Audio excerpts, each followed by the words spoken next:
അല്ല, പാർട്ടി കൊടുത്ത പ്രതികളാണ് ഇവരൊക്കെ എന്നാണല്ലോ അവർ പറയുന്നത്. അതൊക്കെ അവരെന്തേലും പറയുന്ന കാര്യമുണ്ടോ? 30 വർഷം കഴിഞ്ഞ് അങ്ങനല്ലായിരുന്നു. ഞാനിപ്പോൾ ഒരു പുതിയ വെളിപാടും കൊണ്ട് വരുന്നെന്ന് പറഞ്ഞാൽ വെടിത്തു മാത്രമേ ഉള്ളൂ. ഇതൊക്കെ ഇപ്പം മോഹൻദാസിൻ്റെ മൊഴിയെന്നും പറഞ്ഞ് ഈ പോലീസ് ഉദ്യോഗസ്ഥന്മാർ ചുമ്മാ ഒരു മാതിരി ശുംഭത്തര കാണിക്കുന്നതെന്നാണ് എൻ്റെ അഭിപ്രായം. അയാളെ വിശ്വസിക്കാൻ കൊള്ളുമോ ഇവർ? ഞാൻ പിന്നെ അതേപ്പറ്റിയൊന്നും മിണ്ടാതിരിക്കുന്നതിന് വന്നോട്ടെ എന്ന് ഓർത്താ, വരട്ടെ എന്നാണ്, നിയമപരമായി വരട്ടെ, നിയമത്തിന് മുമ്പിൽ വരുമല്ലോ. അല്ല, മോഹൻദാസ് പിന്നെ എന്താ CPI പോയത്, പിന്നെ BMS അയാൾ ഒന്ന് നമ്മുടെ പാർട്ടിയിൽ നിന്നപ്പം നമ്മുടെ ഏരിയ കമ്മിറ്റി സെക്രട്ടറി വരെ ആയ ആളാണ്. അയാളെ ഒന്ന് അവിഹിതമായ സ്വത്തുണ്ടാക്കി, സ്ഥലം വാങ്ങി, അതുപോലെ തന്നെ അയാൾ മധ്യസ്ഥത പറഞ്ഞൊക്കെ ഇടപെടുന്ന സ്ഥലങ്ങൾ പുള്ളി അങ്ങ് എടുക്കും. മനസ്സിലായില്ലേ? മധ്യസ്ഥത, വാദിയും പ്രതിയും തർക്കം, അങ്ങനെ കുറേ അധികം പണി കാണിച്ചു. അതിനെപ്പറ്റി കമ്മീഷൻ പരിശോധിച്ചപ്പം ശരിയാണെന്ന് കണ്ടു. അങ്ങനെ പാർട്ടിക്കകത്തുനിന്ന് നടപടിയെടുത്തിട്ടുള്ള പുറത്താക്കി. അതാണ് മോഹൻദാസ് പാർട്ടിയിൽ നിന്ന് പോകാൻ കാരണം. അദ്ദേഹം CPI പോയി. CPI പോയിട്ട് അദ്ദേഹം അവരുമായും പൊരുത്തപ്പെട്ടു പോയില്ല. CPIയുടെ രാഷ്ട്രീയ നിലപാടിനനുസരിച്ച് നിലപാടെടുത്തില്ലെന്ന് തന്നെയാണ് ഞാൻ മനസ്സിലാക്കി. ഇന്ന് CA കുര്യൻ ഏതാണ്ടൊക്കെ പറഞ്ഞിട്ടുണ്ട്. നേരത്തെ പ്രായമായതിൻ്റെ ഓർമ്മപ്പശുകളെല്ലാം ഉണ്ട് പുള്ളിക്ക്. കുര്യന് കാര്യം പഴയ സഹാവാണ്, എനിക്ക് ആദരവുള്ള ആളാണ്, പക്ഷേ പ്രായമായി. 30 വെള്ളം കുടിക്കുന്ന പറഞ്ഞിരിക്കുന്നത്. അത് കുടിക്കും, പുള്ളി തന്നെ കുടിക്കുമോ? അത്രേ ഉള്ളൂ. അതൊന്നും നമുക്ക് ബാധകമായ കാര്യമല്ല. നമ്മളോട് അങ്ങനെ പറയാൻ ഞങ്ങൾ തന്നെ മാതൃ പിതൃ ബന്ധമോ അങ്ങനൊന്നും അല്ലല്ലോ. ഉപ്പ് തിന്നോം വെള്ളം കുടിക്കും. എൻ്റെ അച്ഛൻ എന്നോട് പറയാ, നീ ഉപ്പ് തിന്നോം വെള്ളം കുടിക്കും എന്ന് പറഞ്ഞാൽ അങ്ങനെ ഒരു ബന്ധമൊന്നും പുള്ളിയായിട്ടില്ലല്ലോ. പുതുപ്പള്ളിക്കാരനായ CA കുര്യനും MM മണി എന്ന് പറയുന്ന ആളും മാർക്സിസ്റ്റ് പാർട്ടിക്കാരന് നേതാവായ ഞാനും CPIയുടെ ദേശീയ കൗൺസിൽ അംഗമായ അദ്ദേഹവും തങ്ങളിൽ എന്ത് ബന്ധം? അതൊന്നുമല്ല. അദ്ദേഹം ചുമ്മാ വിഡിതം കയറി പറഞ്ഞതാണ്. അവർ പുറത്താക്കിയത് അവരുടെ രാഷ്ട്രീയ നിലപാടിന് അനുസരിച്ച് മോഹൻദാസ് നിലപാടെടുക്കുന്നില്ല എന്ന് വന്നപ്പോൾ വഴിയില്ലാതെ അവർ പുറത്താക്കിയതാണെന്നാണ് ഞാൻ മനസ്സിലാക്കി വെച്ചിരിക്കുന്നത്. അതല്ല പിന്നെ അവരെന്താണെന്നാ പറയട്ടെ, അതിരിക്കട്ടെ. അങ്ങേര് ഇപ്പോൾ എവിടാ? BJPക്കകത്താ. നിങ്ങളൊരു കാര്യം മനസ്സിലാക്കിക്കോ, നിങ്ങളടക്കമുള്ള ചാനലുകൾ, മലയാള മനോരമ അടക്കമുള്ള പത്രങ്ങൾ ഇങ്ങേര് BJPയിലാണ് എന്ന കാര്യം മറച്ചു വെക്കുക. BMS ആണെന്ന് പറയുന്നുണ്ട്. BMS തന്നെയൊന്നുമല്ല, അതും ഇല്ല. മനോരമ ഇന്നലത്തെ എടുത്തോ മിനിഞ്ഞാന്നത്തെ എടുത്തോ BMS ആണെന്നും BJP ആണെന്നും ഇല്ല. അതിനകത്തൊരു അസ്വാഭാവികതയുണ്ടേ അങ്ങനെ കൊടുത്താൽ എന്ന് പറഞ്ഞാൽ മെനഞ്ഞ് ചുമ്മാ കള്ളത്തരം പറഞ്ഞുണ്ടാക്കുക. ഇതൊന്നും ഞങ്ങളെ ബാധിക്കുന്ന കാര്യമല്ല. അതിപ്പോൾ പുതിയ ഏർപ്പാടാണ്. PT തോമസും റോയി K പൗലോസും ഉമ്മൻചാണ്ടിയും ആഭ്യന്തരമന്ത്രി തിരുവഞ്ചൂർ രാധാകൃഷ്ണനും രമേശ് ചെന്നിത്തലയും എല്ലാവരും കൂടെ കൂടി ഇപ്പം ഞങ്ങളെ ഒന്ന് ഒതുക്കാൻ വേണ്ടി കള്ളക്കേസ് എടുത്തുകൊണ്ടിരിക്കുക. മോഹൻദാസിന് പോലീസ് സംരക്ഷണം കൊടുക്കണമെന്ന് പറഞ്ഞത് പറഞ്ഞതിൻ്റെ കാരണമുണ്ട്. അയാളെ ഇവർ കൊല്ലും എന്ന് ഞാൻ സംശയിക്കുന്നുണ്ട്. കോൺഗ്രസ്സുകാർ അതിനുള്ള സാധ്യതയുണ്ട്. കാരണം ചന്ദ്രശേഖരൻ വധത്തിൻ്റെ അനുഭവങ്ങളും ഞങ്ങളുടെ മുമ്പിലുണ്ട്. അത് വെച്ച് ഞങ്ങൾ ഹൈക്കോടതിയിലെ ഞങ്ങളുടെ വക്കീൽ ഉപദേശിച്ചു, ഇങ്ങനെ പെറ്റീഷൻ കൊടുത്തേരെ. തന്നെയല്ല, മോഹൻദാസ് തന്നെ പറഞ്ഞു എൻ്റെ ജീവൻ ആപത്തുണ്ടെന്ന്. ഇപ്പോൾ അദ്ദേഹം 2 പ്രാവശ്യം മോഹൻദാസ് പറഞ്ഞിട്ടുണ്ട്. അപ്പം നാളെ ഈ കൊണ്ടു നടക്കുന്നവരെന്തെങ്കിലും വല്ലതും ചെയ്ത് അങ്ങേരുടെ ജീവന് വല്ല ആപത്തും വന്നു പോയെങ്കിൽ ഞങ്ങളും കുരുങ്ങും, അതിനകത്ത് ബുദ്ധിമുട്ടിലാകും. അത് വരാതിരിക്കാൻ ഉള്ള ഒരു കാര്യമാണ് പരാതി കൊടുത്തത്. പ്രത്യേക അന്വേഷണ സംഘത്തെയാണ് ഇപ്പം പുനരന്വേഷണത്തിന് നിയോഗിച്ചിരിക്കുന്നത്. എന്താ മണിയാശാൻ ഹാജരാകാതിരുന്നേ? ഉള്ള കാര്യങ്ങളൊക്കെ പറഞ്ഞുകൂടായിരുന്നു. അത് നിയമോപദേശം അനുസരിച്ച് ഇല്ല, നിങ്ങൾ ഉദ്ദേശിക്കുന്നതല്ലത്. പോലീസ് ഞാൻ മണക്കാടൊന്ന് പ്രസംഗിച്ചു, അതിന് 302 വകുപ്പ് അനുസരിച്ച് എങ്ങനെ കേസെടുത്തു? എൻ്റെ പേരിൽ 302 എന്ന് പറഞ്ഞാൽ മനസ്സിലായോ? കൊലക്കേസ്, ഗൂഢാലോചന കേസ് 118, 109, 220B ഇതെല്ലാം കൂടെ പെടുത്തി കേസെടുത്തു.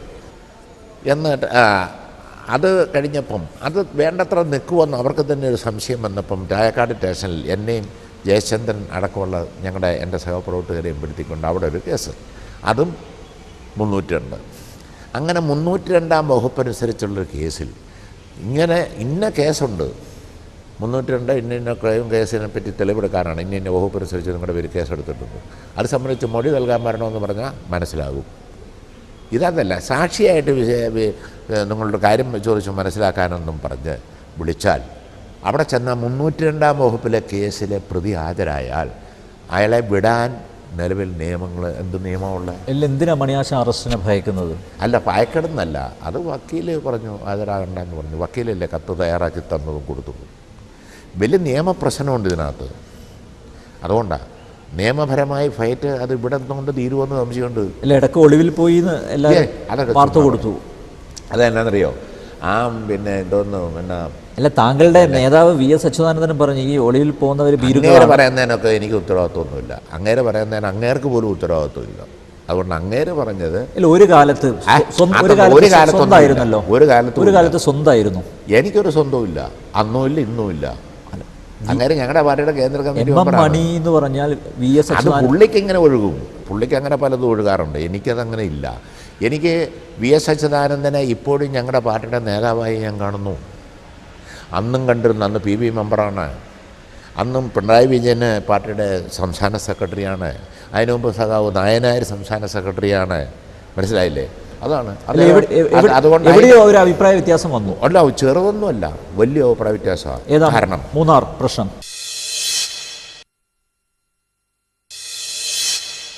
മൂന്നാർ പ്രശ്നത്തിൽ 140 വർഷത്തിലധികം പഴക്കമുള്ള അവിടം, ആ ടൗൺ മുഴുവൻ ഇടിച്ചു നിരത്തണം എന്ന നിലപാട് പുള്ളി ഞങ്ങളോട്, എന്നോടും ജയചന്ദ്രനോടും പറഞ്ഞു. അപ്പം തെറ്റി. കാരണം ജനങ്ങൾക്കൊപ്പം നിൽക്കുകയല്ലാതെ ജനങ്ങളെ ദ്രോഹിക്കുന്ന പണി ചെയ്യുന്നത് കമ്മ്യൂണിസ്റ്റുകാരുടെ പണിയല്ല. ഇവിടെ പണ്ട് മുതൽ കുടിയേറ്റം പ്രോത്സാഹിപ്പിച്ചിരുന്നു ഗവൺമെൻറ്, തിരുവിതാംകൂർ ഗവൺമെൻറ്. അങ്ങനെയാണ് കുടിയേറ്റം വന്ന് ഈ കൃഷിക്കാരെല്ലാം ഇവിടെ കയറി ഇവിടെ ജീവിച്ചുകൊണ്ട് ജീവിതം കരുപ്പെടുപ്പിക്കുക. 3/4 നൂറ്റാണ്ട്, അര നൂറ്റാണ്ടോ അതിലധികമൊക്കെ ഒരു നൂറ്റാണ്ടായിടവും ഉണ്ട്. വട്ടവടയിലാണ് 4 നൂറ്റാണ്ടിലധികം പഴക്കമുണ്ട്. മൂന്നാറിലാണ് 135-140 വർഷം പഴക്കമുണ്ട്. അവിടെ കണ്ണൻദേവൻ കമ്പനി രൂപപ്പെടുത്തിയെടുത്ത ടൗണാണ് മൂന്നാർ ടൗണ്. അവിടുത്തെ കടയെന്ന് പറഞ്ഞാൽ കമ്പനിയുടെ വകയാണ്, കമ്പനി വാടകയ്ക്ക് കൊടുത്തിരിക്കുന്ന മഹാഭൂരിപക്ഷവും. അങ്ങനെ ആ മാർക്കറ്റ് എന്ന് പറയുന്നത് അന്ന് കണ്ണൻദേവൻ കമ്പനി രൂപപ്പെടുത്തിയിരിക്കുന്ന. അപ്പോൾ ആ 6ൻ്റെ 20 50 മീറ്ററും പൊളിച്ചു കളയുക. ഒരു 6000-7000 വീട് കാണും ആ കോളനി ഭാഗത്ത്. ഇക്ക നഗർ എന്ന് പറയുന്നത് ഇക്ക കോളനി എന്ന് പറയുന്നത്. അതെല്ലാം പൊളിക്കണം. നയനാരുടെ ഗവൺമെൻറ് കൊടുത്ത പട്ടയം, മനസ്സിലല്ലേ, രവീന്ദ്രൻ പട്ടയം. പട്ടിയെ കൊല്ലാൻ വേണ്ടി പേപ്പട്ടി എന്ന് പറയുന്ന പോലെ ഒരു പേര് കൊടുത്ത് രവീന്ദ്രൻ പട്ടയം എന്നൊക്കെ പറഞ്ഞ് കൊടുത്ത് ആ പട്ടയം റദ്ദ് ചെയ്യണം. ഈ നിലപാട് അദ്ദേഹം എടുത്തു. അദ്ദേഹം പറഞ്ഞിട്ട് സുരേഷ് കുമാർ പൂച്ച, നിങ്ങളെല്ലാം പൂച്ചയെന്നും പറഞ്ഞ് താങ്ങിക്കൊണ്ട് നടന്നതാണ്. അങ്ങനെ എടുത്തു. 3 പൂച്ചകളും 3 പൂച്ച. ആ 3 പൂച്ചയും കൂടെ വന്ന് അവിടെ ആളുകളെ കടിച്ചു കയറുമെന്നുള്ള നില വന്നപ്പം അപ്പോഴാണ് മണിയാശൻ കൈവെട്ടെന്ന് പറഞ്ഞത്. അല്ല, പാർട്ടി ഓഫീസ് പൊളിക്കുമെന്ന് പറഞ്ഞപ്പോഴാണ് അങ്ങനെ പറഞ്ഞത്. അത് പറഞ്ഞത് തന്നെയാണ്. കാരണം എന്നാ, പാർട്ടി ഓഫീസ് ചുമ്മാ പൊളിക്കാൻ അത് സുരേഷ് കുമാറിൻ്റെ പിതാവ് ഉണ്ടാക്കിയതല്ലല്ലോ. ഞങ്ങൾ നാട്ടിലെ ജനങ്ങളിൽ നിന്ന് പണം പിരിച്ചുണ്ടാക്കി കഷ്ടപ്പെട്ടുണ്ടാക്കിയതാണ്. ജനങ്ങൾക്ക് അവരുടെ പ്രശ്നമായി ചെല്ലാനുള്ള കേന്ദ്രമാണ് പാർട്ടിയുടെ അവിടുത്തെ ഓഫീസ്. അതാണ്. അല്ല, VS അങ്ങനെ ഒരു അജണ്ട വരാൻ കാരണം എന്താ? അതൊന്നും എനിക്ക് ജനകീയനായുള്ള ഒരു നേതാവാണ്, ജനങ്ങളുടെ കൂടെ നിൽക്കുന്ന ഒരു നേതാവാണെന്ന് അദ്ദേഹം തന്നെ സ്വയം അവകാശപ്പെടും. അതൊക്കെ അങ്ങേരുടെ ഒരു എന്ത് പറ്റി, അതൊക്കെ തെറ്റിപ്പോയി. മൂന്നാർ ദൗത്യം പരാജയപ്പെട്ടല്ലോ അല്ലേ? മൂന്നാർ ദൗത്യം പരാജയപ്പെട്ടു പോയല്ലോ. ആ ദൗത്യത്തിൽ ചില ഗുണമൊക്കെ ഉണ്ട്. പരാജയപ്പെട്ടു എന്ന് പറയാൻ പറ്റുകയില്ല. ഒന്ന്, സർക്കാരിൻ്റെ ഭൂമി ചുമ്മാ അങ്ങനെ കൈകാരാൻ പറ്റുകയില്ല എന്നൊരു ബോധം ഉണ്ടാക്കി കൊടുക്കാൻ കുറച്ച് കഴിഞ്ഞു. അതാണ്. ബാക്കി എന്നാ അത് വേണ്ടതല്ലേ ചെയ്യാത്തതുകൊണ്ട് പരാജയപ്പെട്ടതാണ്. ഒന്ന്, ആ സുരേഷ് കുമാർ, അതുപോലെ തന്നെ ഋഷിരാജ് സിംഗ്, പിന്നെ സാരമില്ല, പോലീസ് ഉദ്യോഗസ്ഥരാണ്. ഇവിടെ രാജീവ് നാരായണസ്വാമി എന്ന് പറയുന്ന കളക്ടറെ ഇവരെ വെച്ചപ്പോൾ തന്നെ അത് മുടിഞ്ഞു. ഈ സുരേഷ് കുമാറിന് വെളിവില്ലാത്ത ആളാണ്. അങ്ങനെ പിന്നെ എൻ്റെ പേര് കേസ് കൊടുക്കട്ടെ, എന്നിട്ട് വരട്ടെ, അവിടെ വെച്ച് കോടതി വെച്ച് കണ്ടോളാം. എൻ്റെ അഭിപ്രായം അതാ, അങ്ങേർക്ക് വെളിവ് വളരെ കുറവാണെന്ന് എനിക്ക് തോന്നിയിരിക്കുന്നത്. അതാണ്. പിന്നെ നിങ്ങൾ ഈ പത്രക്കാർ ചുമ്മാ ദൗത്യം എന്നൊക്കെ പറഞ്ഞ് ചാനലുകാരും കൂടെ അയലയും കൊണ്ടൊക്കെ നടന്നു. അങ്ങനെ ഒരു സംഭവം ഉണ്ടായിരുന്നില്ല. ഇല്ലേ? ദൗത്യമേ ഉണ്ടായിരുന്നില്ല. അയാൾ ചുമ്മാ വിവരക്കേട്. ആ ദൗത്യം അവിടെ കയ്യേറിയിട്ടുണ്ടെങ്കിൽ അത് ഒഴിപ്പിക്കേണ്ടതിന് പകരം പുള്ളി വന്നിട്ട് എന്താ ചെയ്തേ? NHൻ്റെ വീതി കൂട്ടുക, അതയാളുടെ ജോലിയാണ്. ആണോ? നിങ്ങൾ നോക്ക്, 2-ാം മൈൽ ഭാഗത്ത് NHൻ്റെ വീതി. ഞാൻ 7 പ്രാവശ്യം വിളിച്ച് VSനോട് പറഞ്ഞു, VS ഇത് NHൻ്റെ വീതി കൂട്ടാൻ ഗവൺമെൻറ്റും സംവിധാനവും ഉണ്ട്. തന്നെ അവിടുത്തെ ഭൂമിയൊക്കെ അന്ന് രാജാവ് കമ്പനിയോട് വിലയ്ക്ക് വാങ്ങി റോഡ്, ആലുവ മൂന്നാർ റോഡ് വെട്ടാൻ. എന്നിട്ട് റോഡ് വെട്ടിക്കഴിഞ്ഞപ്പോൾ മീതി വന്ന സ്ഥലം കമ്പനിക്ക് തിരിച്ചു കൊടുത്തു. റോഡിൻ്റെ പുരോഗതിക്ക് വേണ്ടി ഭാവിയിൽ വീതി കൂട്ടണമെങ്കിൽ എപ്പോൾ ചോദിച്ചാലും 3 മാസത്തെ നോട്ടീസ് കൊടുത്താൽ സറണ്ടർ ചെയ്തോളാം എന്നാണ് രാജാവുമായിട്ടുള്ള കരാറെന്ന്. ഇതെല്ലാം നിയമങ്ങളും കരാറുമുള്ളതാണ്. അതിന് പകരം ഈ സുരേഷ് കുമാർ പോയി JCB കൊണ്ട് പോയി അവിടെ മാന്തണ്ട വല്ല കാര്യമുണ്ടോ? ഞാനിതൊക്കെ പറഞ്ഞ ആര് കേൾക്കാനാ? ഒന്നും കേട്ടില്ല. അവിടെ കാര്യം ഇപ്പം മണിയാശാന്റെ കസേര തെറിച്ചതിൽ എന്തായാലും സന്തോഷം ഉണ്ടാവും സഖാവ് VS. അത് എനിക്ക് അങ്ങേരോട് നിങ്ങളുടെ ചോദ്യം. എനിക്കതൊന്നും പ്രശ്നമല്ല. അങ്ങേർക്ക് എന്ത് തോന്നുന്നു എന്നുള്ളതും പ്രശ്നമല്ല. പാർട്ടിക്കകത്തുള്ള ഓരോരുത്തർക്കും എന്ത് തോന്നുന്നു അല്ല, പാർട്ടിക്ക് എന്ത് തോന്നുന്നു എന്നുള്ളതാണ് പ്രശ്നം. അത്രേ ഉള്ളൂ. എന്നെ സംബന്ധിച്ച് ഇത്രയും ദീർഘമായിട്ടുള്ള പാരമ്പര്യമുള്ള താങ്കൾ പിണറായിയുടെ കൂടെ നിൽക്കുന്നു, ഇപ്പോൾ ഔദ്യോഗിക പക്ഷത്തിന്റെ കൂടെ നിൽക്കുന്നു. അങ്ങനെ പിണറായി ഞങ്ങളുടെ പാർട്ടിയുടെ സെക്രട്ടറി VS ആരോപിക്കുന്നത് ഔദ്യോഗിക പക്ഷം വലതുപക്ഷ വ്യതിയാനത്തിന് അടിമപ്പെട്ടു എന്നുള്ളതാണ്. അത് താങ്കളെ പോലുള്ള, അതായത് സാധാരണക്കാരനായി വളർന്നു വന്ന ഒരു നേതാവിന് ഈ വ്യതിചലനം മനസ്സിലാവുന്നില്ലേ? ബോധ്യമാവും ഒരു കാര്യം. പിന്നെ അങ്ങനെ വ്യതിയാനം ഉണ്ടെങ്കിലല്ലേ മനസ്സിലാവുള്ളൂ. അങ്ങനെ ഒന്നില്ലേ? എവിടെ? ചുമ്മാ നിൽക്കാൻ വേണ്ടി തട്ടിപ്പ് ശത്രുക്കൾ പ്രചരിപ്പിക്കുന്നതല്ലേ. Communist party 2 കൂട്ടരുണ്ട്. ചാപ്പ, ഉത്തമ കമ്മ്യൂണിസ്റ്റ് ഒരു കൂട്ടർ, അധമ കമ്മ്യൂണിസ്റ്റ് മറ്റൊരു കൂട്ടർ. 2 ചാപ്പയാണ്. ഈ ചാപ്പ കുത്തി പാർട്ടിക്കകത്ത് ഭിന്നിപ്പുണ്ടാക്കി മുതലെടുക്കാൻ രാജ്യത്തെ നിക്ഷിപ്ത താല്പര്യക്കാർക്ക് വേണ്ടി വിടുപണി ചെയ്യുന്നവർക്ക് മാത്രമേ ഇവിടെ വ്യതിയാനത്തെപ്പറ്റി പറയാൻ പറ്റൂ. കമ്മ്യൂണിസ്റ്റ് പാർട്ടി ഒരിക്കലും അല്ല. കമ്മ്യൂണിസ്റ്റ് പാർട്ടി ഭിന്നിപ്പിച്ച് ഒരു സമാന്തര പാർട്ടി ഉണ്ടാക്കിയിരിക്കുന്ന ചന്ദ്രശേഖരൻ ഉത്തമ കമ്മ്യൂണിസ്റ്റ് എന്ന് പറയണമെങ്കിൽ അതിൻ്റെ തൊലിക്കെട്ടി അപാരമാണ്. മനസ്സിലായില്ലേ? എനിക്ക് എൻ്റെ വിലയിരുത്തലായത് കുലംകുത്തി തന്നെയാണ് ചന്ദ്രശേഖരൻ. പിന്നെ എന്താ തർക്കം? ഞാനും അതിനെ അനുകൂലിക്കുന്ന ആളാണ്. ഇപ്പം പാർട്ടിയിൽ എത്ര കുലംകുത്തികളുണ്ട്? CPM-ൽ അങ്ങനൊന്നുമില്ലെന്നേ. തലപ്പത്തില്ലേ ചില കുലംകുത്തികൾ? അതുകൊണ്ടെന്നൊരു കാലാന്തരണം വന്നോളൂ. പക്ഷേ ഈ ചന്ദ്രശേഖരൻ വധത്തിൽ പിടിക്കപ്പെടുന്ന എല്ലാം CPM-കാരല്ലേ? അതൊക്കെ നിങ്ങളുടെ അജണ്ടയല്ലേ? ഞങ്ങൾക്ക് അജണ്ടയില്ല. പോലീസ് അന്വേഷിച്ചു, പ്രത്യേകിച്ച് പോലീസിൻ്റെ അന്വേഷണമാണോ? എൻ്റെ മിസ്റ്റർ, നിങ്ങൾ ഈ പോലീസിനെ പറ്റി എന്നെ പഠിപ്പിക്കാൻ വരിക? എമ്മണിയെ ഇടതുമുന്നണി സർക്കാരിന്റെ കാലത്തെ ഏറ്റവും വിദഗ്ധൻ എന്ന് പറഞ്ഞ ADGP വിൻസെന്റ് പോളാണ് ഈ അന്വേഷണത്തിന് നേതൃത്വം നൽകുന്നത്. ഏത് വിൻസെന്റ് പോളാണേലും ശരി, അയക്കും താല്പര്യമുണ്ട്. നിങ്ങൾ ഈ പറയുന്ന പോലൊന്നുമല്ല. പോലീസ് എന്ന് പറഞ്ഞാൽ അവരൊരു അജണ്ട തയ്യാറാക്കും.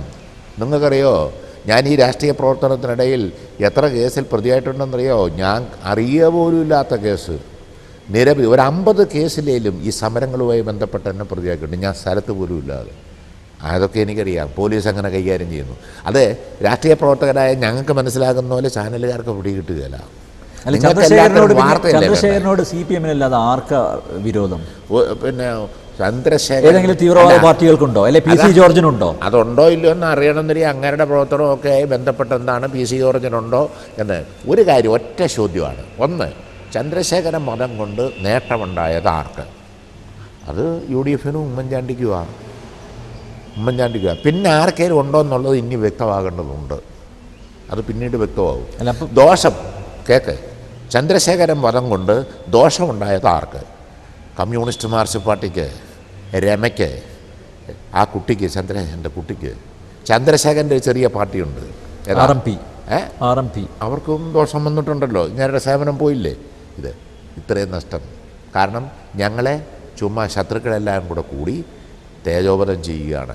ഇല്ലാത്ത ഗൂഢാലോചനയും മാധ്യമ സൃഷ്ടിയാണ്. മാധ്യമങ്ങൾ വഹിക്കുന്ന പങ്ക് നിസ്സാര പങ്കല്ല. അതാണ്. അതുകൊണ്ട് ഞങ്ങൾക്ക് ആ ഇതിൽ പങ്കൊന്നുമില്ല. ഇനി ആരെങ്കിലും താഴെയുള്ളവർ അവിടെയെങ്കിലും എന്തിനേലും പോയി വല്ലതിൻ്റെ പുറകെ പോയി കൂടിയെങ്കിൽ അങ്ങനെയാണ്. എന്തുകൊണ്ട് തള്ളി പറയുന്നില്ല? ഇപ്പോഴും പ്രൊട്ടക്ട് ചെയ്യണമല്ലോ. ഒന്ന് തള്ളി പറയണേ, ഇതുവരെ പ്രതിയെ പിടിക്കണമല്ലോ. പ്രതികളെ അറസ്റ്റ് ചെയ്ത് ഞാനെന്ന് നിങ്ങൾ പറയുന്നൊന്നും വിശ്വസിക്കുന്നില്ല. ചുമ്മാ തട്ടിപ്പ്. വേറെ പലരുടെയും പേര് നേരത്തെ പറഞ്ഞല്ലോ നിങ്ങളെല്ലാവരും കൂടെ. എന്നാ റഫീഖോ? റഫീഖ് കസ്റ്റഡിയിലായി. റഫീഖ് കസ്റ്റഡിയിലുണ്ടോ? വരട്ടെ, നോക്കാം ആരൊക്കെ ആയി എന്ന് നോക്കാം. പിന്നെ അവിടെ ബ്രാഞ്ചിലെ ആൾ, അവിടെ ലോക്കൽ കമ്മിറ്റിയിലെ ആൾ, ലോക്കൽ കമ്മിറ്റിയിലെയും ബ്രാഞ്ചിലെ ആൾ ഉമ്മൻചാണ്ടിയും പോലീസും അങ്ങ് തീരുമാനിച്ചാൽ മതിയോ? അത് തീരുമാനിച്ചു, പിടിച്ചു. അവിടെ വന്നു CH അശോകൻ. എനിക്ക് വളരെ വ്യക്തിപരമായി അറിയാവുന്ന ആളാണ്. അങ്ങേര് ഇതിനൊന്നും പോകുന്ന ആളല്ല, ഒന്നും ചെയ്യത്തുമില്ല. വളരെ അറിയാം എനിക്ക്. മണിയാശാൻ, എന്തായാലും കൊലപാതക രാഷ്ട്രീയത്തിന് ഒരു അറുതി വരണ്ടേ? അത് വരണമെങ്കിൽ ലോകം അവസാനിക്കേണ്ടി വരും. ഇപ്പോൾ ഒന്ന് പറ, എന്നെ അങ്ങ് ബോധ്യപ്പെടുത്തുന്നു. ഇല്ല, അത് CPM മുൻകൈ എടുത്തു കഴിഞ്ഞാൽ അത് തീരുന്നാണ് മുഖ്യമന്ത്രി പറയുന്നത്. ലോകത്തെയോ? ഞങ്ങളുടെ പാർട്ടി ഒരു കൊച്ചു പാർട്ടിയല്ലേ. ഞാൻ പറയാം, കൊലപാതക വിശാലമായി ചിന്തിക്കണം. കേരളത്തിലെങ്കിലും കുറച്ചുകൂടെ കൊലപാതക രാഷ്ട്രീയത്തിന് അന്ത്യം വരണ്ടേ എന്ന് ചോദിക്കുമ്പം മനോഹരമായ ചോദ്യം. ശരിയല്ല. കേരളത്തിലെങ്കിലും അല്ല, കേൾക്കണേ. ആ. മനോഹരമായ ചോദ്യം, ആ. ഉത്തരവും മനോഹരമായിരിക്കണമെന്ന് ഞാനും നിങ്ങളും ആഗ്രഹിക്കുന്നു. പക്ഷേ അങ്ങനെ ലോകത്ത് അത് നടക്കുന്നുണ്ടോ പറ എന്നോർത്ത് അത് തന്നെ തുടരണമെന്നല്ലേ പറയുന്നതിൻ്റെ അർത്ഥം. ലോക യാഥാർത്ഥ്യങ്ങളിലേക്ക് നിങ്ങൾ വരണമെന്നാണ് എൻ്റെ അഭിപ്രായം. ഇവിടെ ഒരു ചന്ദ്രശേഖരൻ പദം മാത്രമാണോ നിങ്ങൾ വലിയ പൊക്കിക്കൊണ്ട് വരുന്നുണ്ടല്ലോ? ചന്ദ്രശേഖരൻ ജീവിച്ച് ഒരു ഘട്ടം എത്തിയ ആളാണ്. എൻ്റെ ഒരു പകുതി പ്രായത്തിൽ കൂടുതലായ ആളല്ലേ അദ്ദേഹം, ഇല്ലേ? അതേസമയം അനീഷ് രാജൻ ഇത് 22 വയസ്സുകാരനാണ്. രോമം പോലും കിളുത്തു വരുന്നേ ഉള്ളൂ ആ പയ്യൻ്റെ മുഖത്ത്. അത് കൊന്നതിനെപ്പറ്റി സൂര്യ ടി വിക്കോ രാജ്യത്തെ മാധ്യമ സിൻഡിക്കേറ്റിനോ എന്തെങ്കിലും അഭിപ്രായം ഉണ്ടോ? ഞങ്ങൾ കൊടുക്കുന്നുണ്ട്, വാർത്ത കൊടുക്കുന്നുണ്ടോ? എന്ത് മോശം നിലപാടാ, എന്ത് മോശം. ചിലർ മരിച്ചെന്നാ വിഷമം. അപ്പോൾ അയ്യോ ഇല്ലാത്ത പ്രശ്നം. ചിലർ മരിച്ചാൽ അത് 2ാം തരം പൗരന്മാർ. അതങ്ങനെ പാടുണ്ടോ? എല്ലാ അതിക്രമവും ശരിയല്ലല്ലോ, തെറ്റല്ലേ? അങ്ങനെ പറയണ്ടേ? ഇവിടെ അതിക്രമം രാഷ്ട്രീയ കൊലപാതകം നടത്തിയിരിക്കുന്ന ആരാ? നിങ്ങൾ ഇന്ത്യയുടെ ചരിത്രം കാണിക്കുന്നുണ്ടോ, അനാവരണം ചെയ്യുന്നുണ്ടോ? പറ, ആരാണ് രാഷ്ട്രീയ കൊലപാതകം ഏറ്റവും കൂടുതൽ ഇന്ത്യയിൽ നടത്തിയിരിക്കുന്നത്? കമ്മ്യൂണിസ്റ്റുകാരെ കൊന്നു തള്ളിയത് ബ്രിട്ടീഷുകാർ കൊന്നു തള്ളി. 920 കമ്മ്യൂണിസ്റ്റ് പാർട്ടി രൂപം കൊണ്ടതാണ്. അന്നു മുതൽ ഒരു ഭാഗത്ത് CPM ആണല്ലോ. അല്ല, അന്ന് കൊള്ളി അങ്ങനെ പറയാതെ. അങ്ങനെ പറഞ്ഞാൽ ഞാൻ ഇനിയും കടത്തിപ്പറയും. അന്നേരം പിന്നെ അത് ബുദ്ധിമുട്ടാകും നിങ്ങൾക്ക്. അതുകൊണ്ട് അത് ശരിയല്ല. 1947 മുതൽ 10,000 ആളുകളെ കൊന്നില്ലേ ഈ രാജ്യത്ത്? ആര് മുതലക്കണ്ണ് നേർപ്പൊടിച്ചു? ഏതെങ്കിലും മഹേശ്വര ദേവിയുണ്ടോ? ജ്ഞാനപീഠം ജേതാക്കളുണ്ടോ? എന്തു പറയുന്നു അറിയണ്ടേ ഈ സമൂഹത്തിന്? ബംഗാളിൽ എത്രായിരം പേരെ ഇപ്പോൾ ഈ പാർലമെൻറ്റ് തിരഞ്ഞെടുപ്പിന് ശേഷം 500-ലധികം ആളുകളെയാണ് കൊന്നത്. നിഷ്ഠൂരമായി കൊന്നിരിക്കുക. ഒരു മാധ്യമവും ഇല്ല, ഒരു മനസാക്ഷിയില്ല, മനസാക്ഷിയില്ല. അപ്പം നിങ്ങൾക്ക് വിഷമമുണ്ടാകുന്ന ഒരു സംഭവം നിർഭാഗ്യവശാൽ നടന്നു. ചന്ദ്രശേഖരൻ മരിച്ചത് നിർഭാഗ്യകരമാണ്, പൈശാചികമാണ്. അത് കുറ്റവാളികളെ നിയമത്തിൻ്റെ മുമ്പിൽ കൊണ്ടുവരണം. മാർക്സിസ്റ്റുകാരേലും ഉണ്ടെങ്കിൽ തക്ക ശിക്ഷ അവർക്കും കിട്ടണം. എൻ്റെ പാർട്ടി അത് വ്യക്തമായി തന്നെ പറഞ്ഞിട്ടുണ്ട്. പക്ഷേ ഒരു കാര്യമാണ്, അത് ഞങ്ങളുടെ മേൽ ചാർത്താൻ മരിച്ച 15 മിനിറ്റ് കഴിയുന്നതിന് മുമ്പ് തന്നെ ഉമ്മൻചാണ്ടി പറഞ്ഞു CPM ആണെന്ന്. ചെന്നിത്തല